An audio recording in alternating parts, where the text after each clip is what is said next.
nós vamos falar sobre esse tema, não é? Integridade sexual em uma cultura imersa em pornografia. Pedir para o pessoal lá passar o slide. Eu vou pedindo, vocês vão passando, por favor, eu não tenho controle aqui.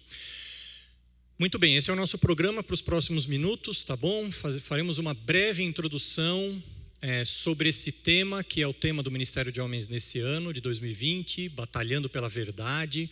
E a partir disso, então, a gente vai partir para essa segunda parte que eu intitulei aqui, lutando contra a lascívia, amando a Deus acima de todas as coisas. Então, sem mais delongas, pode passar o próximo aí. Eu acho que eu vou pedir para você passar, Fábio, muito obrigado, viu? Mas eu me atrapalho com essas coisas aí. Sim, pode passar mais um. Ok. Esse é o texto, uma parte do texto que o ministério tem usado nesse ano como tema, não é? 2 Timóteo 4, de 5 a 7, eu selecionei aqui a maior parte dos versículos, mas eu omiti alguma coisinha. Diz assim: você, porém, seja sóbrio em tudo, suporte os sofrimentos, faça a obra de um evangelista, cumpra plenamente o seu ministério. Eu já estou sendo derramado como uma oferta de bebida. Está próximo o tempo da minha partida. Combati o bom combate, terminei a corrida e guardei a fé.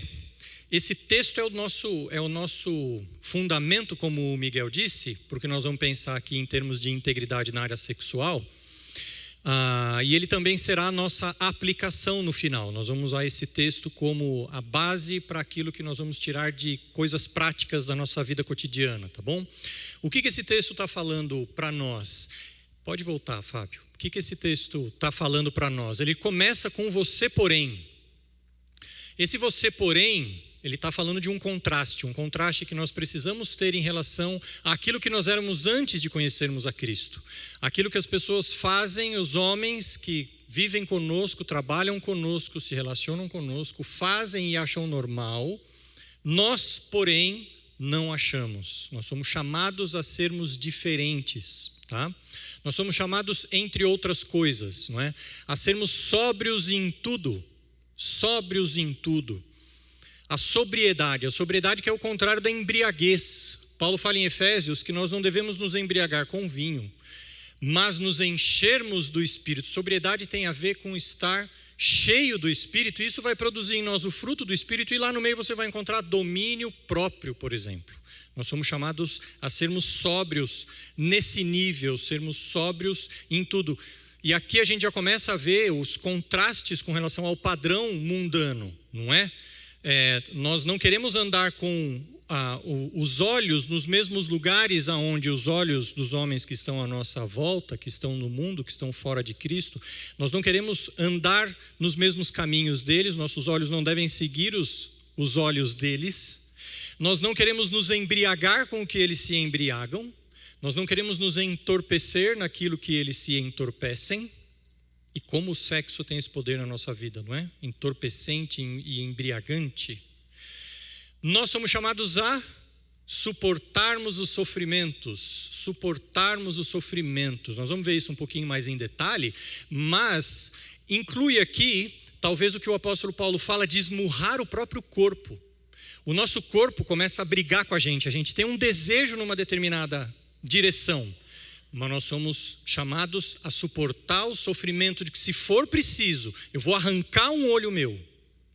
Se for preciso, eu vou adiante nesse meu sofrimento de esmurrar o próprio corpo, no nível de ter que arrancar um olho meu para atender esse chamado de Deus para a minha vida. Nós somos chamados a fazer a obra de um evangelista. Todos nós pregamos um evangelho. Miguel agora há pouco falou que a pior mentira que nós contamos é a mentira que nós contamos para nós mesmos. É verdade isso. Nós pregamos um evangelho ao nosso próprio eu, dia a dia. E nós pregamos um evangelho para os outros também. E a maior parte do tempo a gente faz isso sem palavra nenhuma. A gente não abre a nossa boca. Como o Braga falou no começo. O maior testemunho que a gente pode dar é o testemunho da maneira como a gente vive, do nosso comportamento, das nossas decisões éticas, profissionais, relacionais, em casa, no trabalho, na igreja. Então nós estamos transmitindo uma mensagem. Uma mensagem que às vezes é por palavras, às vezes não é por palavras, às vezes é por olhares, às vezes é pela linguagem corporal. Nós estamos transmitindo uma mensagem. Como homens, discípulos de Cristo, nós somos chamados a transmitir a mensagem do Evangelho. Que em todas essas coisas, aquilo que fique claro na nossa vida, a mensagem que nós transmitimos em tudo isso, nos olhares, nas palavras, nos comportamentos, seja o Evangelho. Nós somos chamados a cumprirmos o nosso ministério. Que ministério? Como o Braga disse, a gente tem uma tendência de separar, né? Ministério a gente pensa, igreja, aquilo que eu faço na igreja. Eu dou aula na escola bíblica, eu toco na banda, eu sirvo café. E esquece que ministério é aquilo que a gente faz começando dentro da nossa própria casa. O meu ministério como marido, aliás, o nosso maior ministério para aqueles que já têm esposa. O seu ministério número 1 como marido, como homem diante de Deus, se você é casado, é ser marido da sua esposa, estar presente no lar e viver a vida comum do lar. Então, ser o servo de Deus, cumprir o meu ministério, o meu serviço a Deus, com a minha esposa, com os meus filhos, no meu trabalho e inclusive na igreja. Cumprir o ministério. E então, em tudo isso, combater o bom combate. Na sua vida sexual, você bate ou você apanha? Você é mulher de malandro? Você gosta de apanhar? Espero que você não goste de apanhar. Eu não gosto de apanhar. Mas às vezes a idolatria sexual no nosso coração bate forte. E talvez muitos de nós aqui estejamos derrotados, tenhamos apanhado muito. Eu posso dizer que eu me converti depois de adulto. A minha juventude, adolescência, eu não fazia a menor ideia de nenhuma dessas coisas que eu apanhei. Eu apanhei, meus irmãos. Eu carrego marcas terríveis das surras e cicatrizes fundas na minha alma por causa disso. Mas que Deus aqui nessa manhã nos lembra, pode passar o próximo, pastor Fábio, nos lembre de que nós somos chamados a combater o bom combate. Se você tem apanhado na área da pureza sexual, eu quero desafiar você nessa manhã a combater o bom combate, a guardar a fé, a terminar a carreira, porque é isso que esse texto nos chama a fazer. E nós vamos lutar pela verdade em todas essas áreas. Pode passar o próximo aí? E então é isso que nós vamos fazer agora. Nessa segunda parte, o que eu quero fazer com os irmãos é fazer uma varredura de vários textos da palavra que nos ajudam, nos auxiliam então a vivermos um testemunho cristão sólido, íntegro, diante do mundo e diante de Deus e diante da nossa própria consciência na área sexual. Ok? Pode passar o próximo. Lutando contra a lascívia. A lascívia. O que é lascívia? Se você olhar no dicionário, vai estar escrito assim: é um comportamento de quem apresenta uma inclinação para os prazeres do sexo. É o que a Bíblia chama de imoralidade sexual, tá bom? Todas as vezes que você lê imoralidade sexual na sua Bíblia, está querendo dizer esse negócio aí. Não é o cara devasso necessariamente que está lá no bordel, também é, mas é mais do que isso. É uma inclinação para os prazeres do sexo. Sinônimos de lascívia: incontinência, luxúria, despudor, sensualidade, libidinagem, concupiscência, lubricidade. Antônimos, o que é o contrário de lascívia? Pureza, castidade, ingenuidade. Uma palavra que na Bíblia nós vamos encontrar para tudo isso é santidade. Ok? Então nós temos esse contraste, quando nós lemos as escrituras, entre imoralidade sexual e santidade. Lascívia é isso aí, essa imoralidade sexual. E o que está por detrás disso é essa pergunta, meus irmãos: o que você ama? Eu preciso fazer essa pergunta para mim todas as manhãs. Espero que cada um de nós seja desafiado aqui nesse tempo, como o Miguel falou agora há pouco, a fazer esta grande pergunta: o que eu amo? Eu vou amar os desejos do meu coração, eu vou amar a inclinação para a satisfação sexual, ou eu vou amar a Deus? Pode passar o próximo? Esse é o texto de Mateus 22, bem conhecido. Jesus interrogado qual que seria o maior mandamento da lei. E ele responde assim: ame o Senhor, o seu Deus, de todo o seu coração, de toda a sua alma, de todo o seu entendimento. Esse é o primeiro e maior mandamento. E o segundo é semelhante a ele: ame o seu próximo como a si mesmo. pensando nesse texto. Esse é o fundamento para nós lutarmos contra a lascívia. Esta é a verdade pela qual nós vamos batalhar para nos mantermos íntegros, sexualmente íntegros, no meio de uma cultura que é impregnada pela imoralidade sexual. E como é que nós vamos fazer isso na prática, Alexandre? Vamos lá, próximo slide. Nós vamos lutar com a lascívia pensando naqueles 5 tópicos ali. Essa varredura das escrituras que eu quero fazer com os irmãos, o que as escrituras falam, que instrumentos nós encontramos na palavra de Deus, para que nós possamos estar fortemente munidos para combater esse bom combate dessa forma. Em primeiro lugar, amputação radical, condenação, conceito de condenação eterna. Em terceiro lugar, evidência da salvação. Quarto, vitória sobre o pecado. E finalmente 5, brilhando a luz de Cristo. Vamos ver cada um deles agora. Vamos lá. Primeiro, amputação radical. Pode passar o próximo.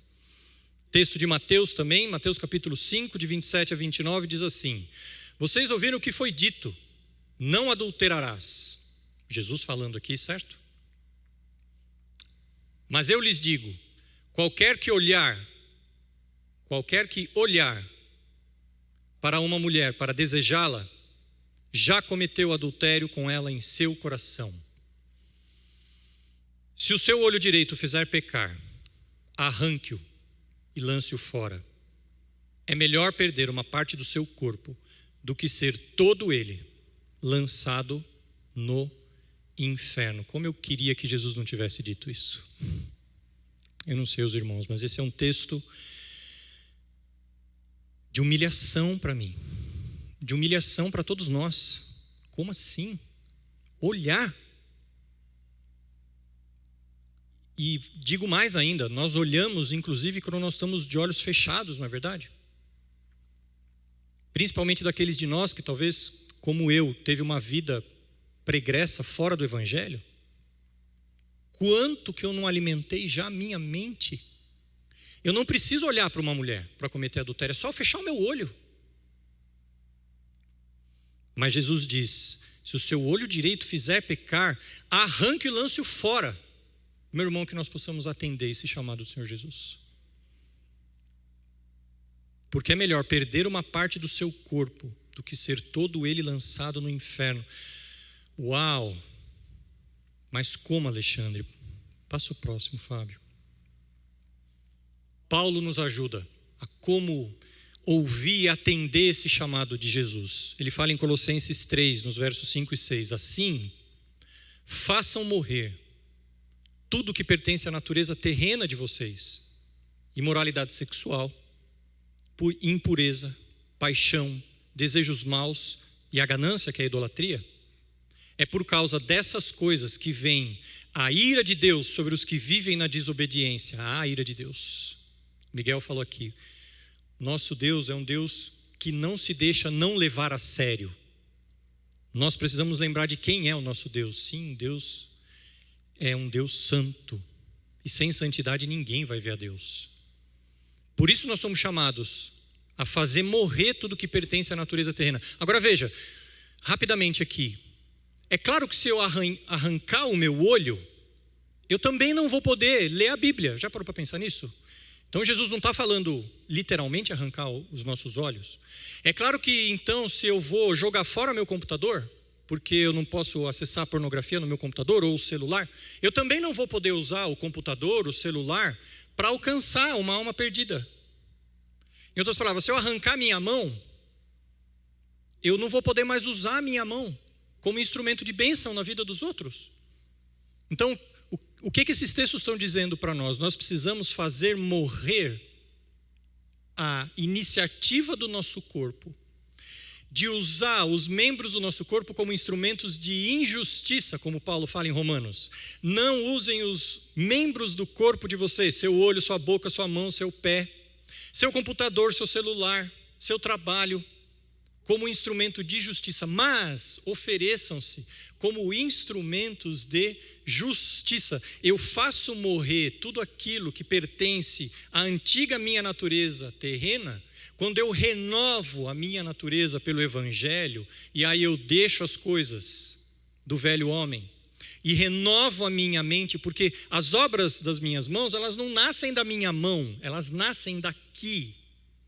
Elas vêm do coração, como Jesus disse, não é o que entra na boca que contamina o homem. É o que sai, porque é o que sai do coração. Eu faço morrer essas coisas. Quando em primeiro lugar eu morro em Cristo, eu ouço o Evangelho, começo a pregar a verdade do Evangelho para mim. Há uma renovação no espírito da minha mente, e agora eu posso me renovar do novo homem. Pode passar o próximo, Paulo, o Fábio. Mas esse texto que nós acabamos de ler fala da ira de Deus. Eu preciso lembrar da ira de Deus, da condenação eterna. De Deus não se zomba, Paulo diz em Gálatas. Aquilo que o homem plantar, aquilo ele vai colher. Nós não podemos nos esquecer de que Jesus fala uma linguagem muito séria para nós. Fala de condenação eterna. Pedro também fala: amados, insisto em que, como estrangeiros e peregrinos do mundo, vocês se abstenham dos desejos carnais que guerreiam contra a alma. Qual que é a encrenca do desejo carnal? Ele vai arruinar a sua vida. Ele vai arruinar a sua vida como homem, seu testemunho cristão, no trabalho, na família, na igreja. Mas sabe o que é pior do que isso? Ele vai arruinar a sua alma. E isso é 1000 vezes pior do que arruinar o seu testemunho, do que você ficar mal na foto, mal na fita. Ele vai arruinar a sua alma. Como eu disse, Paulo também adverte muito a gente nessa direção. Em Gálatas 5:21, eu os advirto, como antes eu já adverti, que os que praticam estas coisas não herdarão o reino de Deus. Não se iluda. Eu não sei qual é a situação sua nesta manhã, aqui. Eu sei que tem homens, discípulos de Jesus, que já entregaram a sua vida para Jesus aqui. Mas talvez haja alguém que não entregou a sua vida para Jesus ainda. Talvez alguém que está nos ouvindo agora nessa mensagem gravada. Talvez não tenha ouvido ainda a mensagem, não está em Cristo. Não brinque com Deus. Os que praticam estas coisas não herdarão o reino de Deus. Não acredite nessa mentira que o diabo e o seu coração enganoso prega para você todos os dias, e não prega essa mentira para você também. O inferno existe. E se você vive nessas coisas, é para lá que você vai. Se você vive nestas coisas, não se iluda. De Deus não se zomba, meu irmão. Sem santidade, ninguém verá o Senhor. Mas então, Alexandre, eu preciso de um Salvador. Porque Jesus disse aquilo para mim. Se você simplesmente olhar para uma mulher, você já cometeu adultério com ela. E quem de nós aqui pode se levantar e bater no peito e dizer: eu nunca cometi isso? Quem de nós aqui pode dizer: eu estou salvo pelo meu esforço de ser correto e justo? Nenhum de nós. Eu creio que todos que estão me ouvindo aqui, como eu, precisam de um Salvador desesperadamente, porque eu preciso de um Salvador desesperadamente para me tirar disso, porque eu vejo isso no meu corpo todos os dias. E se isso é uma verdade, se eu entreguei a minha vida a Jesus, e agora Jesus está fazendo esse trabalho na minha vida, de reformular tudo aqui por dentro. Ele já cumpriu a lei por mim. Ele é o meu Salvador. A justiça que eu não tinha condição de praticar, como eu não tenho condição hoje, Cristo cumpriu no meu lugar. Cristo fez tudo aquilo que eu vejo em mim que eu não tenho condição de fazer.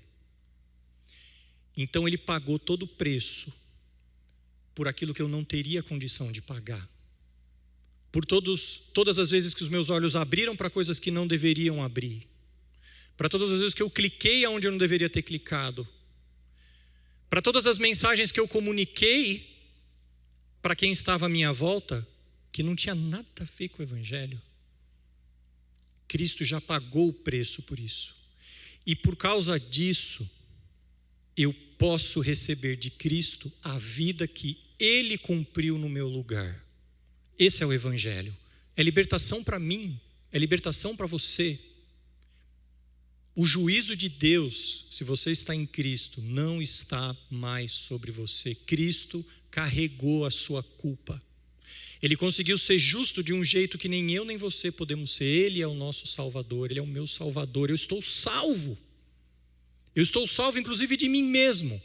Salvo dessas coisas que estão impregnadas na minha carne, que cada um de nós vê, impregnado na carne todo dia. Eu estou salvo disso. Bem, se isso é uma verdade na minha vida, que evidência que eu vejo? Será que agora então eu sou puro, casto, santo? Não importa a beleza da mulher que vai passar diante de mim, não importa a tentação do maligno que venha na minha mente, eu estou forte, firme, seguro, santo, inabalável. Não. O que muda na minha vida? Qual é a evidência? Qual que é a evidência de salvação na minha vida então nessa área sexual, que é tão difícil? Romanos 8, 6 a 9. A mentalidade da carne é morte, eu sei bem disso. Eu conheço a mentalidade da minha carne, é morte mesmo. Mas a mentalidade do Espírito é vida e paz. A mentalidade da carne é inimiga de Deus, porque não se submete a Deus, nem pode fazê-lo. Esse é o conflito que existe dentro de mim. Como Paulo falando em Gálatas, que o Espírito milita contra a carne. Eu vejo essa luta em mim. Quem é dominado pela carne não pode agradar a Deus. Entretanto, abençoado entretanto, graças a Deus por esse entretanto, vocês não estão sob o domínio da carne, mas do Espírito, se de fato o Espírito de Deus habita em vocês. E se alguém não tem o Espírito de Cristo, não pertence a Cristo. Mas se pela fé, meu querido, você entregou sua vida a Jesus, pregue esse evangelho para você. Eu não estou no domínio da carne, porque o meu Salvador vive e Ele colocou o Espírito dele em mim. E Paulo fala em Efésios que esse poder do Espírito de Deus é o mesmo poder que ressuscitou Jesus dos mortos. O Espírito que dá poder, esse mesmo poder, o mesmo poder que criou o mundo, de alguma forma que nós nem conseguimos imaginar, habita em mim. Esse é o evangelho que eu preciso pregar para mim mesmo. Eu não estou mais no domínio da carne. O meu Salvador vive. Pode passar o próximo, Fábio. Ainda, um pouco mais adiante, versos 11 e 13. E se o Espírito daquele que ressuscitou Jesus dentre os mortos habita em vocês, aquele que ressuscitou a Cristo dentre os mortos também dará vida aos seus corpos mortais. Amém. Eu não sei como Deus pode fazer isso, só Deus pode fazer isso. Mas Deus vai e pode e vai dar vida ao meu corpo mortal por meio do seu Espírito que habita em mim, habita em vocês. Portanto, estamos não em dívida para com a carne, para vivermos sujeitos a ela. Pois se vocês viverem de acordo com a carne, morrerão. Mas se pelo Espírito fizerem morrer os atos do corpo, viverão. Se pelo Espírito fizerem morrer os atos do corpo, pelo Espírito, esse poder de Deus que habita em mim pela fé, eu creio que o Senhor Jesus pagou a minha dívida. Ele viveu a minha justiça, agora a minha vida é dele. Ele morreu a minha morte para que eu pudesse viver a vida dele. Eu creio nisso. O Espírito de Deus, a promessa de Deus para mim é que o Espírito de Deus habita em mim agora. Então, se o Espírito que ressuscitou Jesus dos mortos habita em mim, ele pode dar vida ao meu corpo. O que significa que então eu posso não viver conforme a carne. Eu posso viver conforme o Espírito, porque é o Espírito que vai viver em mim. Essas são as boas novas do Evangelho. Eu posso ser uma nova criatura. As coisas velhas podem ficar para trás. Podem surgir coisas novas. Eu posso abandonar as coisas do velho homem. O novo homem pode habitar em mim agora. Eu posso usar meus olhos, minha boca, minhas mãos, meus pés, meu corpo todo como instrumentos de justiça agora. Amém. Que boa notícia. Pode passar o próximo, Paulo. Isso é evidência. Isso é evidência de salvação. Como o pastor John Piper diz no livro Lutando contra a Incredulidade. A evidência da fé justificadora, aquela que eu recebi quando eu entreguei a minha vida a Cristo, eu entendi que Jesus pagou o preço do meu pecado e agora eu vivo a vida dele. A evidência dessa fé justificadora é que ela luta contra a lascívia. Antes eu não tinha disposição nenhuma para lutar contra a lascívia. Agora o Espírito que habita em mim me dá disposição para entrar no bom combate contra a carne. Eu estou em luta constante, eu não estou entregue. Talvez o pecado da lascívia venha e bata em mim. Mas diferente do que era antes de eu estar em Cristo, eu não fico só apanhando, eu bato de volta e eu bato com força. Jesus não disse que a lascívia desapareceria completamente. Ele disse que a evidência de sermos afeiçoados ao céu, amar a Deus acima de todas as coisas, é que preferimos arrancar o nosso olho ao invés de nos contentarmos com um padrão mundano de lascívia. Essa é a evidência da salvação. Não é evidência da salvação se você... Vamos inverter a frase. O fato de eventualmente você pecar não fala contra a sua salvação. Não fala contra a evidência, não é evidência de que você não é salvo, porque senão nós estávamos perdidos. Porque eu peco todo dia. Talvez isso só aconteça comigo, não aconteça com você. Mas se pecado na minha vida fosse evidência de que eu não sou salvo, ninguém seria salvo. Mas o que é evidência de salvação na minha vida? É que a despeito de haver tentações e pecados com os quais eu tenho que conviver na minha vida, nesse mundo caído, nesse corpo caído, nesse velho homem, esse defunto que fica tentando ressuscitar todo dia. Apesar disso tudo, o Espírito de Deus coloca disposição para o combate na minha vida todo dia. E todo dia eu prego um evangelho de salvação para a minha vida. Um evangelho de mortificação do pecado e de viver para o Espírito. E é isso que nos dá a condição de vitória sobre o pecado. Paulo ainda em Romanos também, capítulo 6. Pois o pecado não os dominará, meus irmãos. O pecado não os dominará, porque vocês não estão debaixo da lei, mas debaixo da graça.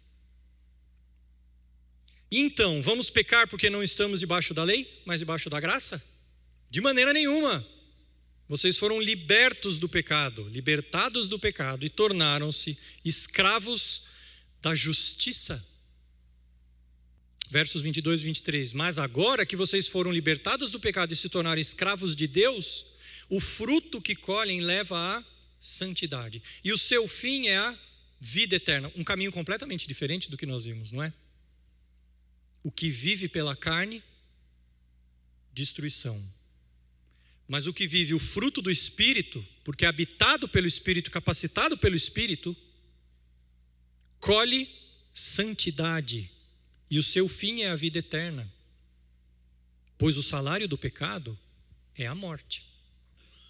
Mas o dom gratuito de Deus é a vida eterna em Cristo Jesus, nosso Senhor. Os que estão em Cristo realmente são nova criatura. Que esse seja o evangelho que nós pregamos para nós todos os dias. É assim que a gente recebe a vitória contra o pecado da lascívia, pregando o evangelho para nós mesmos todo dia. Eu estou na graça, eu não sirvo mais o meu corpo não me dominará mais. Porque agora eu sou escravo daquele que morreu por mim. Eu sou escravo de um outro. Eu não sou mais escravo do meu pecado. E o Espírito me habilita a combater esse bom combate. Pastor John Piper, mais uma vez, nesse livro, Lutando contra a Incredulidade. A busca da santidade através da luta contra a lascívia não é um esforço para alcançar a salvação, mas é o resultado e evidência de que fomos alcançados pela graça que nos salvou, porque ninguém será salvo pelas obras. Mas, uma vez salvos, nós demonstramos e vivemos boas obras, inclusive a luta contra a lascívia. A graça que recebemos é a única coisa que garante ao mesmo tempo a disposição para lutar e a esperança da vitória. Pensa nisso, meu irmão. Se dependesse de você, da sua força, prevalecer sobre o pecado da lascívia, miserável homem que nós seríamos. Mas a única coisa que nos dá esperança de continuar lutando, de que a vitória será nossa, é de que aquele que começou a boa obra em mim vai concluí-la. É Deus que opera tanto o querer como o realizar. Isso é uma promessa para que eu vá para a batalha com toda a força que eu tiver.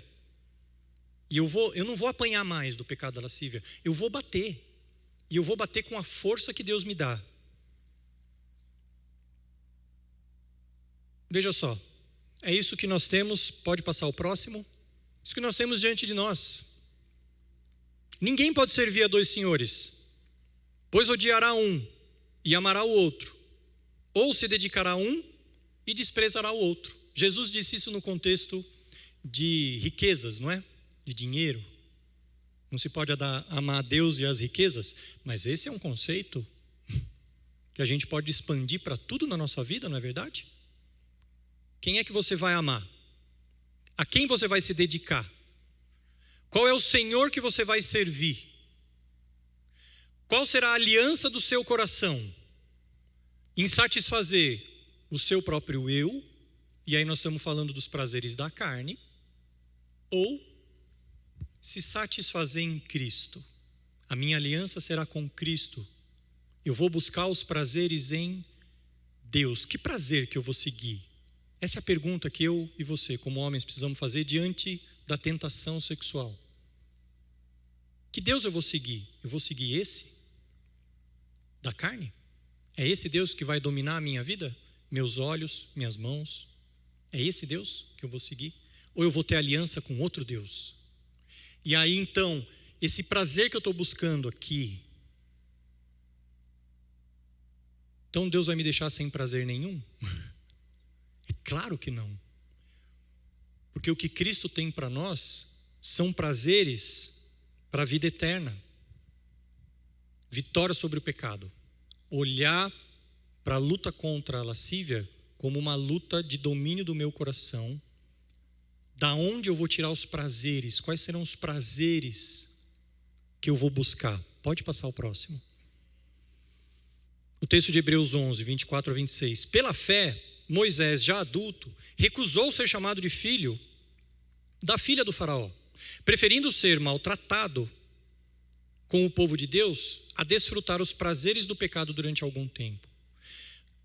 Gente, que tremendo esse texto. Ele está falando de Moisés. Por amor de Cristo, Moisés considerou a desonra, riqueza maior do que os tesouros do Egito, porque contemplava a sua recompensa. Por amor de Cristo, Moisés estava olhando para o Messias que viria, e ele sabia que os tesouros que aquele Messias traria seriam a satisfação do seu coração. Olhando para isso, buscando a isso, é que Moisés fez todo esse negócio aqui, ó. Ele preferiu ser maltratado do que desfrutar de prazeres. Que cada um de nós possa fazer isso na nossa vida. Pode passar o próximo. Salmos 16, 11. O salmista diz para Deus: Tu me farás conhecer a vereda da vida, a alegria plena da tua presença, eterno prazer à tua direita. Mateus 5:8, bem-aventurados, Jesus dizendo, os puros de coração, pois verão a Deus. Meu irmão, se esse não for o prazer que eu vou seguir na minha vida, se não for isso que queimar no meu coração como o maior prazer, o maior desejo, do maior tesouro que eu venha a ter, ver a Deus, a gente vai ser derrotado pela primeira saia curta que passar. Dá para comparar? Dá para comparar o eterno prazer à direita de Deus? Dá para comparar a presença do próprio Deus à água de sarjeta? Isso é vitória sobre o pecado. É considerar Deus como o maior prazer, o próprio Deus, encher o meu coração de todo prazer e de toda plenitude, de toda satisfação. É um termo que eu ouvi uma vez um pastor usar, eu não lembro agora a referência, mas de que nessa área da idolatria sexual, nós precisamos usar fogo contra fogo. Não sei se alguém aqui já ouviu essa expressão. Existe um fogo queimando aqui dentro, o fogo da carne. Como é que a gente... Meu alarme está dizendo que já foi o meu tempo. Eu vou ignorar, tá bom? Ok, isso é testemunha que eu ignorei. Como é que eu combato esse fogo? Com um fogo muito maior, com o fogo da glória do Senhor. Porque se o meu coração estiver cheio do fogo da glória do Senhor, o que vai ser uma labaredinha mequetrefe? É assim que a gente ganha vitória sobre esse pecado da lascívia. Deus é o meu prazer. Assim eu cumpro o primeiro mandamento: amar a Deus acima de todas as coisas. O que está incluído em todas? Todas. Inclusive a área sexual. Deus é o meu prazer, eu já estou satisfeito. Alguém aqui pensa, depois de comer uma feijoada e repetir 3 vezes aquela feijoada, a feijoada do Vadinho. Cadê o Vadinho? Aquela, hein, Vadinho? Depois de comer 3 pratão daquele, como é que é o seu estado na cadeira? Chama o guincho.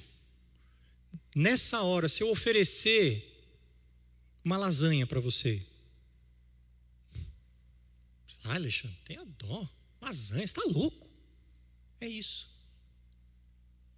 Se eu me banqueteei na fonte de vida eterna, do Deus da glória, do fogo consumidor da eternidade, se eu estou banqueteado nesse negócio, e a carne, o inimigo, o mundo, vier com as suas lasanhas, e coloca o prato que você gosta aí, o seu yakisoba, o seu, sei lá, McDonald's, que efeito vai surtir?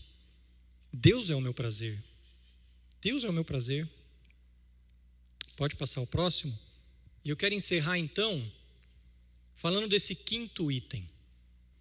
Todos os outros até agora era sobre amar a Deus acima de todas as coisas. Mas Jesus fala mais. Jesus fala amar o próximo como a si mesmo. Então essa é uma ferramenta importante da palavra de Deus para eu ter vitória sobre a lascívia. E aqui eu estou chamando de brilhar a luz de Cristo. Texto de Mateus 22, 37 a 39. Respondeu Jesus: ame o Senhor, o seu Deus, de todo o seu coração, de toda a sua alma, de todo o seu entendimento. Este é o primeiro e maior mandamento. E o segundo, semelhante a ele: ame o seu próximo como a si mesmo. Eu sou chamado a brilhar a luz de Cristo. Ame cada um o seu próximo como a si mesmo. Eu sou o Senhor. O que me motiva a amar o próximo é que, se eu não amo o próximo quem eu vejo, como é que eu posso dizer que amo a Deus a quem eu não vejo? Como diz 1 João 4,20. E o que isso tem a ver com o pecado da lascívia? Tem a ver, meu irmão, escute bem, que quando eu me deixo enamorar pelo pecado da lascívia, vamos pensar aqui uma outra mulher. Pode ser uma imagem na internet, um filme, mas vamos pensar no concreto da vida, uma mulher com quem talvez você tenha contato. Se você tiver no espírito da carne, dominado pelo pecado, você não amará esta mulher como você é chamado a amar. Isso deve trazer um peso no nosso coração, porque se eu não amar esta mulher como Deus intentou que ela seja amada, como eu posso dizer que amo a Deus? Porque se eu não consigo amar o meu próximo, que eu estou vendo, essa mulher que eu estou vendo, se eu não consigo amar esta mulher como Deus intenta que eu a ame, como é que eu posso dizer que eu amo a Deus? Deu para entender? Lembra da mensagem? Eu vou estar sempre pregando uma mensagem. Que mensagem eu estou pregando para esta mulher? É o Evangelho? Eu estou sendo embaixador do reino? Eu estou brilhando a luz de Cristo? Ou eu estou andando nas trevas? Então é isso que nós temos diante de nós, não é? Que Senhor que nós vamos servir? Que Deus que nós vamos amar? E isso vai aparecer no meu caráter. Eu vou ser lascivo sedutor, orgulhoso, devorador, porque é isso que o pecado da lascívia faz comigo? Ou eu vou ser um ministro, um servo, um embaixador? Eu vou ser humilde, eu vou ser doador. Esses termos todos, eles saíram de Mateus 5 e 6, no Sermão do Monte, as bem-aventuranças. Se você olhar lá, pois olhe lá. E aí contrasta o caráter daquele bem-aventurado ali. É o avesso do lascivo, é o avesso do que está dominado pela tentação sexual. Como eu disse, aplicações práticas. Pode passar o próximo? Usando o texto que o Ministério de Homens propôs para nós. O texto de 2 Timóteo. Lembra? Você, porém, na prática, então, como é que eu vou viver isso tudo, Alexandre? Eu não vou seguir o padrão do mundo. Custe o que custar. Eu não vou seguir o padrão do mundo. 2, seja sóbrio em tudo. Sóbrio, sobriedade, cheio do Espírito, domínio próprio. Como? Eu vou me encher da palavra de Deus diariamente. Não tem jeito, meu irmão. A gente é o que a gente come. Se você comer pornografia, você será isso. Se você comer a palavra de Deus literalmente, você vai refletir cada vez mais a palavra. 3, suporte os sofrimentos. Amputarei os desejos do velho homem. Vou fazer morrer a minha natureza pecaminosa. Pode passar o próximo. 4, faça a obra de um evangelista. Qual é o evangelho que você está pregando? Qual é a mensagem que o mundo está vendo na sua vida? Eu viverei o evangelho como embaixador. Eu vou pregar o evangelho da graça. Cumpra o seu ministério. Servirei a Cristo como homem, como marido, como pai, como profissional, como membro da igreja. Vou cumprir o meu ministério e vou combater o bom combate. Amarei a Deus acima de todas as coisas. Portanto, vamos. É esse o chamado de Cristo para nós. Vão e vivam isso aí. E o mundo vendo vocês viverem isso aí, eles vão querer saber de onde vem isso. E Deus vai ser glorificado. E almas serão salvas. Amém?